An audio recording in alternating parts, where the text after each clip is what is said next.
Jim Hightower. I'm Rachel Ann Goodman. It is Thursday, Talk of the Bay, where we talk about local issues, things that affect our lives. Wasn't that a wonderful interview? I just really enjoyed talking to those people from Afghanistan. And our community is such an amazing place because not only do we care about our people, but we care about the land that we live on, the land that has been inhabited for many, many centuries, and more recently by people who of European descent who settled here, and then later people of all different countries coming here and living on the land and relating to the land and sometimes abusing the land. One of the ways we try to help the land is through various laws that might give money toward resurrecting damage that we've caused. For example, pumping of aquifers. Here to talk about an initiative that will most likely be on the ballot in 2024 that's aimed directly at recovering lands that have been damaged in Santa Cruz County is Sarah Newkirk. She is the CEO or Executive Director of the Land Trust of Santa Cruz County, and she joins me in studio with her squid hat on. Thank you, Rachel. I'm proud to wear a squid hat. You rock it, I have to say. I got to take one more picture because that is just the perfect look. So, I wish people could see it, but we will post it on Facebook. So check our Facebook page out at K-Squid. Sarah, so there's an initiative. Is it now gathering signatures at this time? We are gathering signatures even as we speak. And I hope that if you meet one of our signature gatherers in the field, that you will be kind enough to learn everything you can about the initiative and go ahead and sign it. And it's got a long name and it has an ambitious goal. Why don't you tell us its long name first, and then we'll say you can tell us what it would do if it passes. Sure. The name of the measure is the Santa Cruz County Safe Drinking Water, Clean Beaches, Wildfire Risk Reduction, and Wildlife Protection Act. Pretty much fixing all the broken parts. That's the hope, or making headway toward fixing the broken parts. Yeah. So let's talk about waterways first. I mentioned overpumping of aquifers. What would this do to prevent that continuation of this overdraft of our groundwater?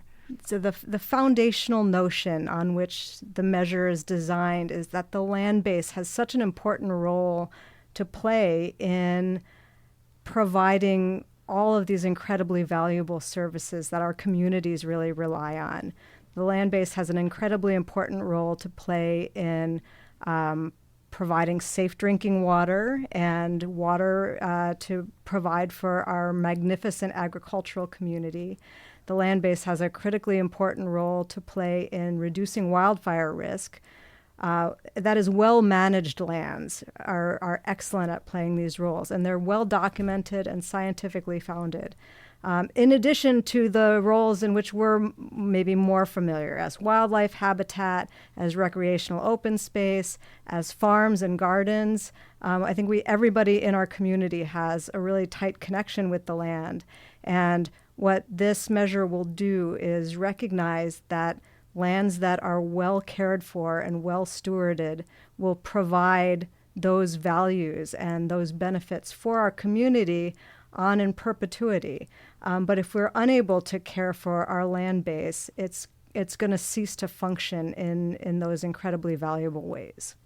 Let's talk about the connection between the land that was burned and the land that was flooded. There's two recent disasters that this initiative would somehow start to repair in some way. Can you talk about the fires and floods and how this initiative might play into recovery efforts in those areas of Pajaro and Santa Cruz Mountains? Sure. Let's start with the fire. The fire was incredibly tragic. However, we live in an ecosystem that's a fire-adapted ecosystem. So I think some people have trouble reconciling those two things. And the way to think about it is that in the past, we had numerous low-level fires that would burn excess vegetation, excess fuel out of our forests and keep that fuel level low. But because we've had a policy of excluding fire of all kinds from our forests, we've had a tremendous buildup, and this is over decades and centuries, a tremendous buildup in fuel. And Right. And so this is what I mean when I say well-managed lands are actually really capable of providing that risk reduction function. If we're able to bring those fuel loads down through prescribed burning or just strictly through vegetation management. Meaning like cutting brush? Exactly, Yeah. exactly. Chipping. And some level of, even some level of harvest. Now, are we talking about public lands or individual properties? Because yes, a lot of the both. Both, because Santa Cruz Mountains is probably owned a lot by private people. What's wonderful about the way this measure is designed is that it invests in ourselves. It invests that in entities that already exist. So money will go to the county parks to help manage the lands that they are in control of. Money will go to the cities, the municipalities, so that they can manage lands that they're in control of. And money will be available for private not-for-profits or other entities that manage private lands for the public benefit. And so those entities will be able to apply for funding under this measure so that we can provide these land management services that are really the core thing that this act is aiming to do. What about individual homeowners? Not so much, because we're out in I'm in the unincorporated part of the county that isn't really overseen by any entity except the county. For individuals, I think that the trick will be to bring the issues that you're concerned with to some private NGO. So, for example, in a lot of the unincorporated areas are represented by a fire-safe council or by a fire-wise community or by the Resources Conservation District is another entity that's specifically provided for in this act. So there are individuals are not eligible under the act, but there are ways of getting connected with entities that are. That's good to know. And there's an increasing amount of public land there, not quite open to the public, all of it, but there are the Vicente Redwoods. The San Vicente Redwoods. Cochoni Coast Dairy someday will be open to the public. Who knows when? That's an editorial comment on my part. They've been promising access ever since they put it aside. But that's a huge swath of land that's managed. Who's running that these days? It's the biggest piece of property in Santa Cruz County, and it's managed by 4 not-for-profits: the Peninsula Open Space Trust, the Sempervirens Fund, the Save the Redwoods League, and last but not least, the Land Trust of Santa Cruz County. How do you all agree on anything? That's a lot of cooks. We are incredibly well aligned in our goals for the property, and I think that that property is actually again specifically provided for in this act as the biggest piece of property in Santa Cruz County. It should be, but it also has a very significant role again in reducing fire risk. It is an incredibly important source, a watershed source of water for the city of Davenport, an incredible resource for a lot of the areas in our community. In case people are thinking, why don't you just put aside this land and just leave it alone? Nature did fine without us. Why should we manage anything? I've heard people mention these kind of ideas. What would you say to someone who's why do we need the money to manage land? Just leave it alone. It'll eventually come into balance. Is that true?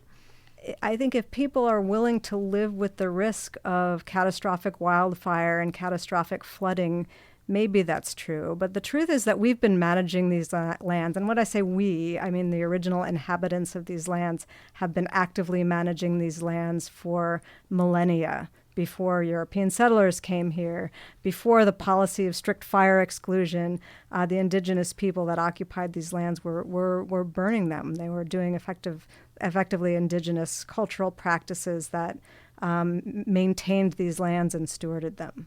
Are we worried that sometimes these controlled burns get out of control? That's always a worry, and I think we're getting better at performing them. We've got more burn bosses that are trained up and capable of doing them. The state of California has been investing substantial resources in creating, a prescribed fire community of practice that is incredibly competent. So this initiative is gathering signatures. It needs a certain number to get on the ballot. How many does it need? It needs roughly 10,000 signatures to get on the ballot. We'll be collecting 16,000 signatures because some of the signatures always get thrown out. And this is going to be for Santa Cruz County only. Yes. And it will be on, is it the November or March ballot of 2024? The November 2024 ballot. Okay, so the same year that we'll be voting on a president, we'll vote for our own water and forest management bill or initiative. It's a citizens initiative. It's a citizens initiative. I guess it depends on how many other initiatives are competing. That's always an interesting calculus to make when you put it on, and who's going to be opposing it. I know that property owners sometimes oppose any tax because they're already paying for a lot of things. What would you say to a property owner about why this is a good investment? How much would the average person pay? Every property owner will pay a flat rate of $87 per parcel. And what I would say to them is that this is a very small investment in a very important outcome.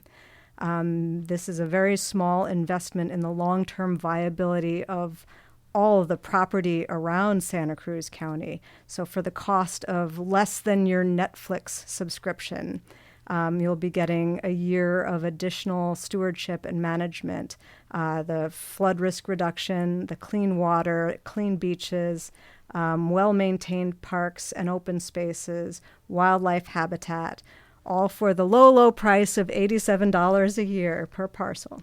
Will plastic pollution be any part of that? You said clean beaches, and I was reminded of just recently driving to the Bay Area on 880 and just seeing plastic trash lining the freeways. And I wasn't sure why, but it seems to have gotten way worse, the whole pollution problem, the littering, which ends up on our beach. So is that part of it too? Absolutely. Groups like Save Our Shores, groups like the Trash Talkers in the South County areas are going to be able to apply for funds under this act and really be able to contribute to their programming. It's exactly the kind of work that we're really looking to support. And how many millions of dollars will this raise for these programs? It'll raise roughly $7.5 million a year in total, and of that, 40% will be in a single stream grant funding program that eligible nonprofits will be able to apply to in order to support their programming where it meets clean water, fire safety, wildlife habitat, and recreational flood control, all of the values that the Act is designed to deliver. And who will oversee the fund? The fund will be overseen by a Citizens Oversight Advisory Board. Each of the county supervisors will have a couple of appointees to put on the advisory board, and the cities will also have representatives on it. But these will be citizens. This is a citizens initiative, and so the administration of the act has to be overseen by the citizens and accountable to the citizens. The grant program will be co-managed by County Parks and OR3, two county departments. I think OR3 is the Office of, I want to say, Risk Resilience and Risk Recovery and Resilience, I believe. And so it really has that climate resilience bent to it. It's important that we are pairing our land managers with climate resilience planning. And so those are the two entities that will oversee the grant program. We didn't talk yet about flood control, and I understand they have fast-tracked the levee fix or the rebuilding that would permanently protect Pajaro from more than a 100-year flood, but there's money in this that would just cover repairs because they have to do that really like in the next few years before the big rebuild happens. Is that correct? What this will do is really invest in the floodplain itself, right? The greater degree to which the floodplain is active and that the river is able to flood into habitat as opposed to up against the levee, putting pressure on the levee. The more we activate that floodplain and allow those floodwaters to spread on land that isn't going to be damaged by it, the less pressure the levees will experience upstream where they're protecting communities. And so this act will have a tremendous role to play in providing funding to manage those floodplains so that they can absorb those floodwaters and reduce risk. Sounds like a great plan. You know, I don't think I've interviewed you before since you took the reins of the Land Trust of Santa Cruz County, so I should congratulate you and ask you to talk about it a little, if you don't mind switching gears just in the last 10 minutes and talking about the Land Trust, because not everybody knows what the Land Trust is or what it does. They might have heard of it, but they're not always sure who you are. So maybe you can shed a little light on that. I'm happy to. The Land Trust of Santa Cruz County, our mission is to protect, care for, and connect the vibrant natural and working lands that are essential for people in our county, to people and nature to thrive together for generations to come. And we have, over the years of we've been in existence for 45 years, and we've protected thousands of acres of land in Santa Cruz County through both fee acquisitions, meaning we just are outright owners of the land, and through conservation easements, in which we have a relationship with a landowner to sort of co-manage the land. We own a couple thousand acres of conservation easements, primarily in the Pajaro Valley. And my staff team is 25 magnificent individuals who are absolutely passionate about the county and absolutely passionate about the conservation work that we're doing together. And they range from stewardship staff that are actually out there literally on the ground taking care of the resources that we're protecting, to public access staff who go out and maintain the trails and put in interpretive signs and make the access to these wonderful private lands for the public benefit. But our programmatic areas are fourfold.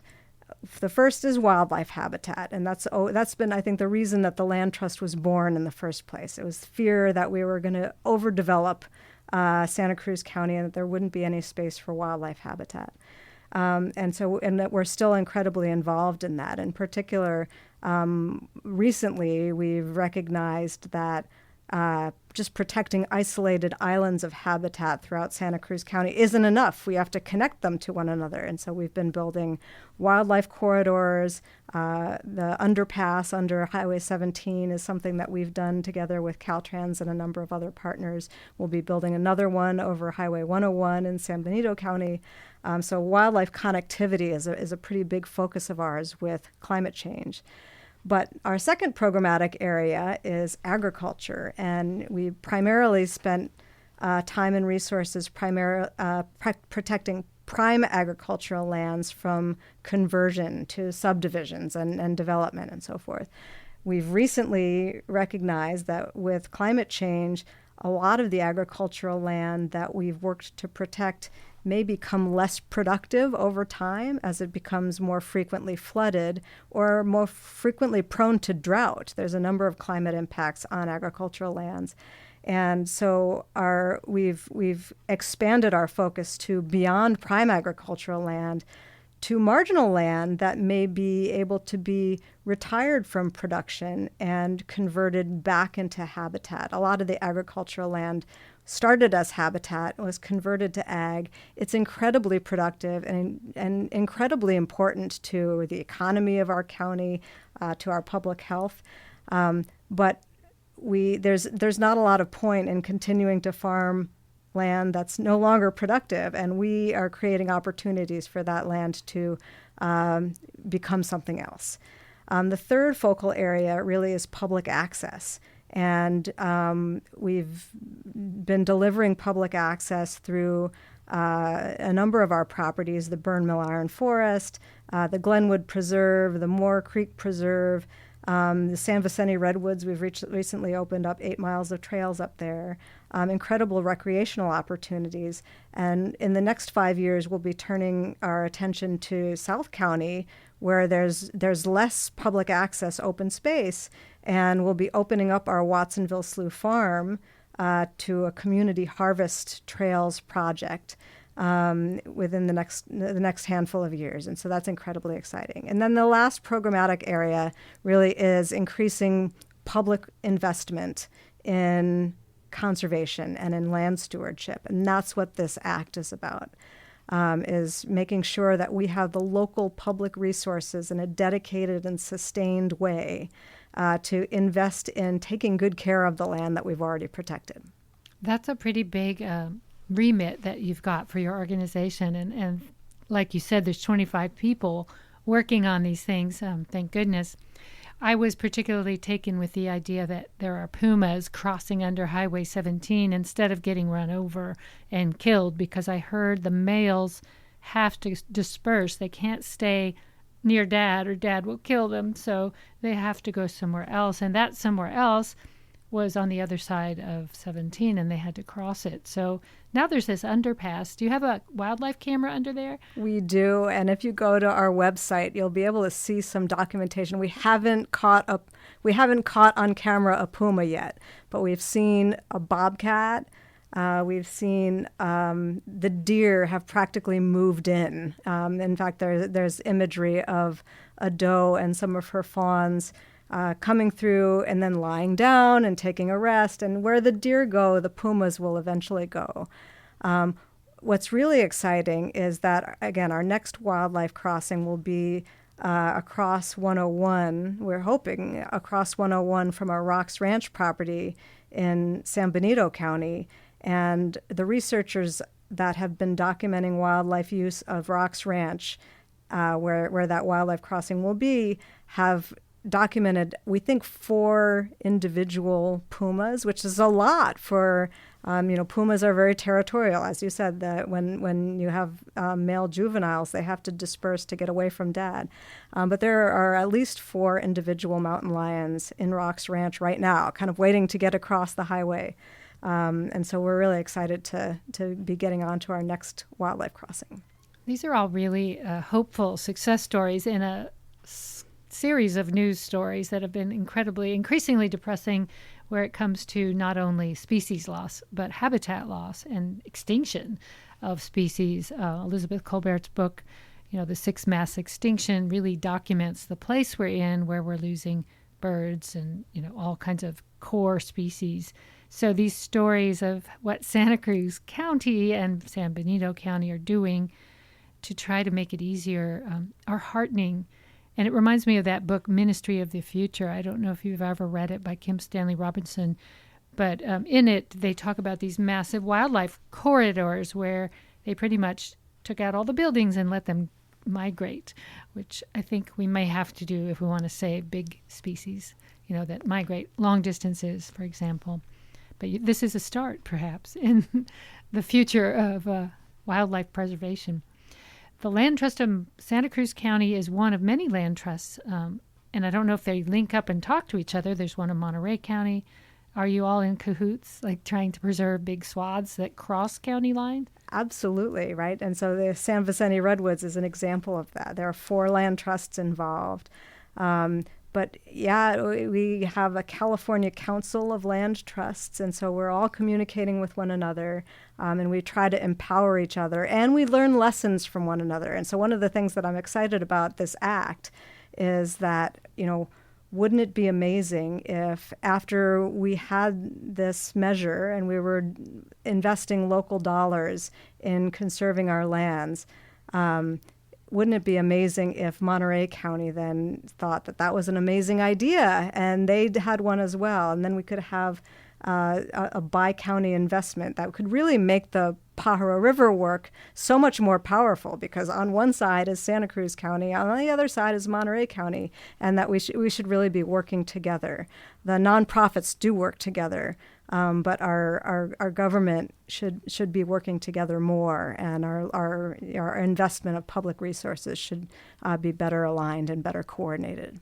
It really shows how, these inventions called counties are just human inventions to try to organize ourselves and provide services, but they didn't recognize the bioregions or ecosystems or habitat or any of the things that nature decides. It's connected by like rivers and oceans and estuaries and things that they just sort of cut across with the county drawing a line where it goes. So it's a great tool that you're describing to kind of circumvent or overlay on top of these artificial boundaries some more natural boundaries that make more sense to the way rivers work, because they wobble back and forth. They don't stay on one side of the county line or another.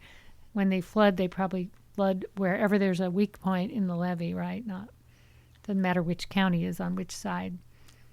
So we just have a few more minutes. Just final thoughts on this measure. Again, it's a long title. Are you going to have an acronym for it or shortened name? We've been calling it the Water and Wildfire Protection Act. And you can visit us on the web at scc4waterandwildfireprotection.org. And I encourage your listeners to go to the website and find out everything that they can. It really is a critically important thing, a way of investing in the long-term health of our lands and our community. And when it passes, it will be really transformational for a lot of the organizations that are really working on the ground. Thank you so much. That's Sarah Newkirk. She is the Executive Director of the Land Trust of Santa Cruz County. Thank you for coming in. Thank you, Rachel. I'm Rachel Ann Goodman. Thank you for listening. And coming up next, it's Gary Shapiro with From the Bookshelf, and that will be preceded by First Person Singular. This is KSQD Santa Cruz, 90.7 FM, and KSQT Prudendale, 89.7 FM.